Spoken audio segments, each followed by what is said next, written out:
Starting now on Current OC.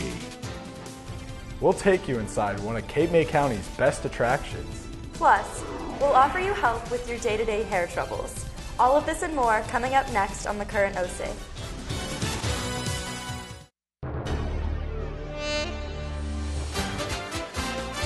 From the OC TV studios along 6th and Atlantic, this is Current OC. Hello and welcome to Current OC. I'm Dan Reinhold. And I'm Angela Guido. Easter is fast approaching. Many people recognize the iconic rabbit often associated with this holiday. However, few people know the origin of this fluffy figure.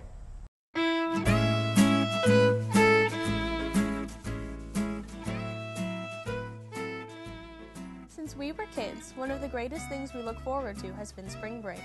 And in spring break, we find the Easter Bunny. But why is a 6-foot-tall egg-laying rabbit the mascot of Easter? The Current OC hit the history books to find out just why the Easter Bunny is, well, a bunny. We found that the Easter Bunny has no direct relation to Christianity. Instead, it is based off of a myth in Germanic paganism, where the goddess Eostor found a wounded bird in the snow. She turned the bird into a rabbit to survive the winter, but was unable to change it entirely. The rabbit was still able to lay eggs, which he used as a way to thank Eostor for saving his life. The rabbit laid the eggs and decorated them as gifts, leading us to the gargantuan bunny we have today. This pagan myth was ill-known until 1990, where it was presented as a fictitious character by Sarah Ban Brethnick. Later on, in 2002, the myth reached an even wider range when The Coming of Eostor was published in the children's magazine, Cricket. So the next time you're excited to be getting Christianity-themed chocolate and jelly beans, you might want to be more sure where all that candy is coming from. This has been Jen Campbell and Amy Ferenz reporting for the Current OC. I never knew where the Easter Bunny came from. This is one famous animal that all kids can relate to. He's the Santa Claus of Easter. Speaking of animals, do you know about Cape May County's best kept secret? It's a zoo. For over 30 years, the Cape May County Zoo has been a place for people of all ages to come and enjoy the variety of wildlife it has to offer. Located on the intersection of Route 9 and Crest Haven Road, the zoo is a great place for the whole family to enjoy a great day together for just a small donation. Opened in 1978, the zoo first consisted of an African lion, primates, and a variety of barnyard animals.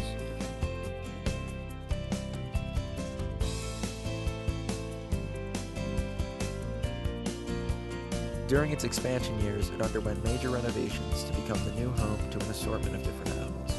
It added a camel and giraffe exhibit, a cougar exhibit, a tiger exhibit, and a reptile house.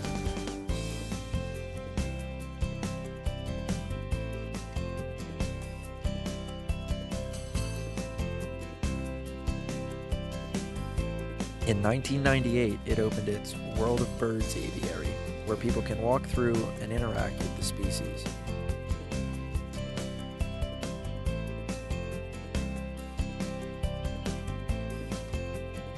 Now the zoo has over 500 animals from over 200 species from all over the world.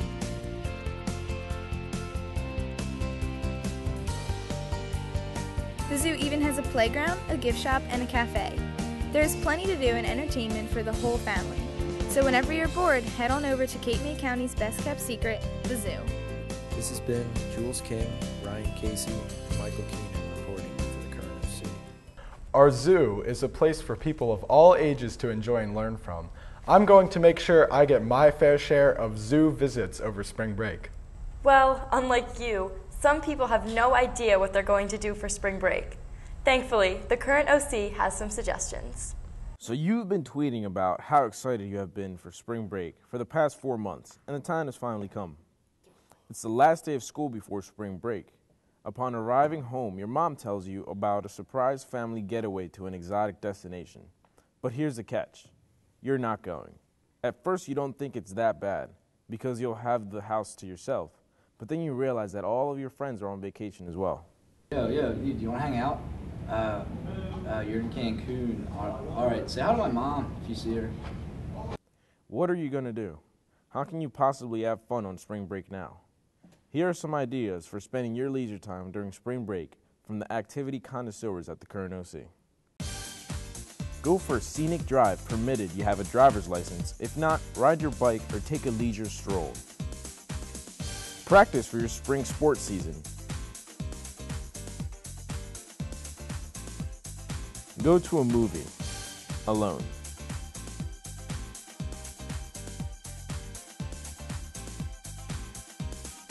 Study and do homework.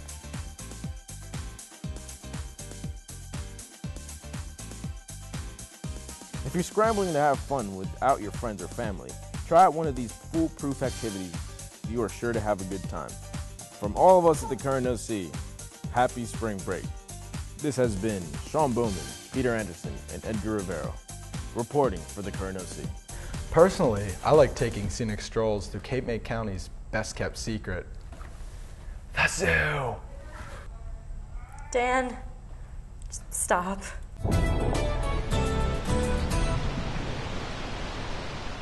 Hello, I'm Hadley Patterson, and we at the Current OC are trying to bring back an old morning wave tradition, weather forecasts. So here we go with our first ever Current OC 5-day weather forecast. Looks like this weekend is turning out to be better than we thought, yet not quite springtime temperatures we would expect to see for March. Cooler than normal Saturday and Sunday, but sadly, not only the temperature is staying around a high of 44, but the showers look like they may return at the beginning of the week. So before we hit spring break, we hit some showers and low temperatures. But spring showers bring summer flowers. Well, have a great weekend, and let's hope April brings warmer temperatures and less rain. Thanks, Hadley. That'll do it for us within the walls of OCHS. For those watching at home, please stay tuned. We'll be right back.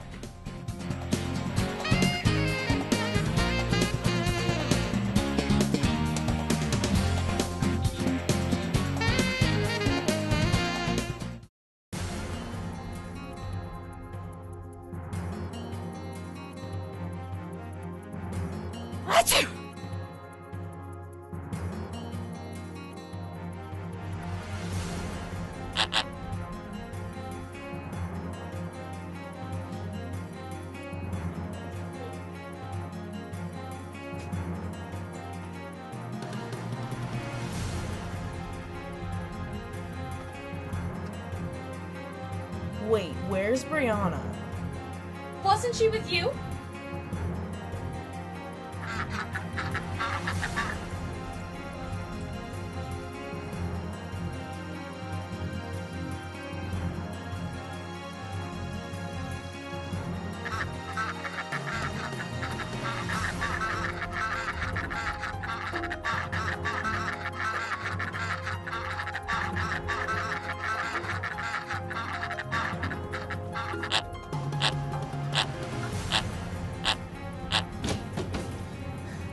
I think we're good, Jen. Jen? Look, man, I don't know what you want. Do you want money? Here's some money. There, just take it. Leave me alone, please.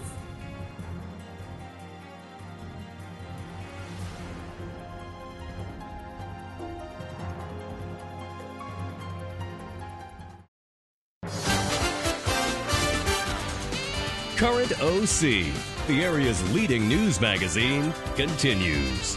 Welcome back to the Current OC. Our next segment gives the history of a local landmark, the 4th Street Life-Saving Station. The United States Life-Saving Service was established in 1871 as a result of a lot of shipwrecks off the coast, off the eastern seaboard.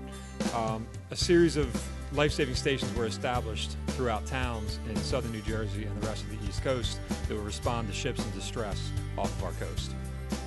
The current life-saving station in Ocean City was built in the 1880s, and it was actually in the dunes at the time. The north end of Ocean City has grown a great deal since the 1880s. But the current position at 4th Street would have been a great spot to respond to ships in distress off our coast. The crew that staffed the station would take out wooden boats into storms, into hurricanes, and basically attempt to take survivors off of ships that would be going down in our inlets or off the coast that were caught in northeasters, hurricanes, and other major storms. And we're pretty effective at getting out, but it did take a lot of skill and bravery to be able to get out through large surf and cast lines to ships that were in 20 to 30 foot shore break. Ocean City's Life-Saving Station 30, originally called Beasley Station, is the only U.S. life-saving service station left in New Jersey that maintains the original design. Station 30 is the last of the 3 other stations once on the island.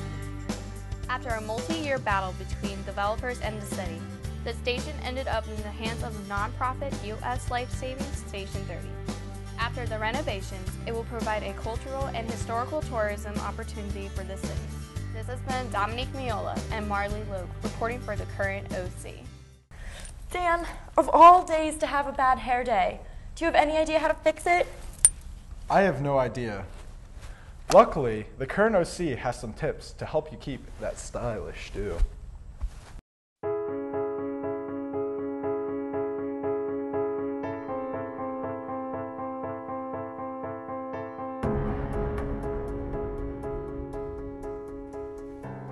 Jen, what's wrong?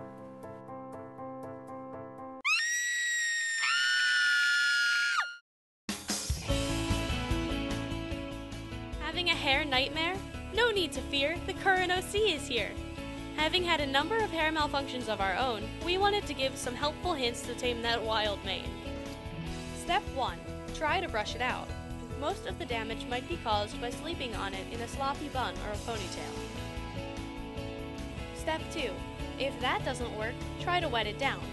Lightly dampen the brush you're using to ease your hair into a calmer state of function. Step 3. Still frizzy? You might need more water. Take a shower by minding careful attention to your hair. It might need to be completely weighed down by water before it wants to cooperate. Step 4. If it dries and is still giving you problems, you might need to take a hair straightener to it, but keep an eye on the time. Step 5. If your hair just isn't a success, you might want to put it in a ponytail or bun. You could wear a hat or other headdress, but only outside of the classroom. Step 6. It's still not functioning? Maybe it's time for a haircut. No, not like that.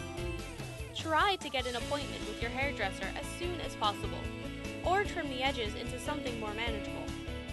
Now you have a foolproof way to win the battle on those horrendous hair days, no matter what your hair might have in store.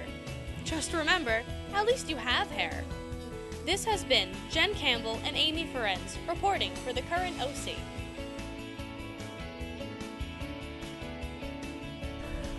Well, maybe I'll get it eventually. While Angela fixes her hair, why don't we take a look at the greatest food mystery of all time? When is spaghetti cooked to perfection?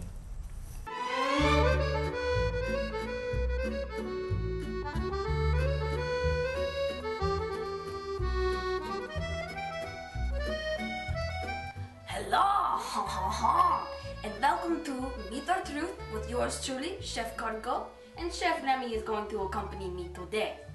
We've received a letter from Ashley from America. Her letter said, "Hello, Chef. How do you know when my pasta is cooked?" Well, Ashley, that is a very good question, but wait, what's pasta? It's spaghetti. Well, that is our one myth. You know, when you chuck the spaghetti, and if it is cooked, it will stick to the wall. Wait, so what you're saying is, if it's not cooked, it will fall to the ground. Brilliant! We're going to test it out! But first, we're going to need some supplies. 1 pot, water, and 1 box of spaghetti. And 1 surface to chuck the spaghetti. And if you want to eat it afterwards, you might need some sauce or cheese. Ha ha ha!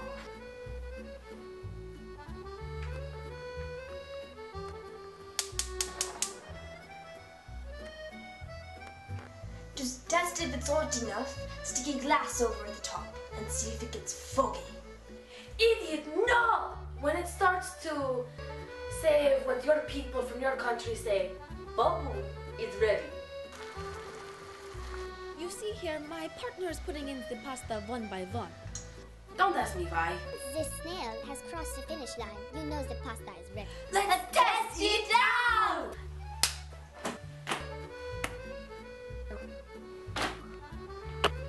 As you can see, the myth was true. Well, until next time, thanks for having me, Chef Gogo, and thanks for watching, America. Ciao!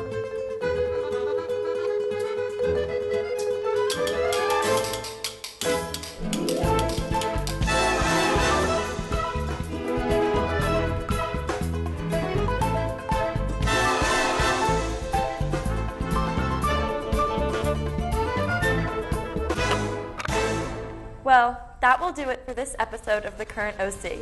Remember, we air on the Upper Township and Ocean City Access channels and online at oc-tv.org. Thanks for watching. Keep it classy, Ocean City.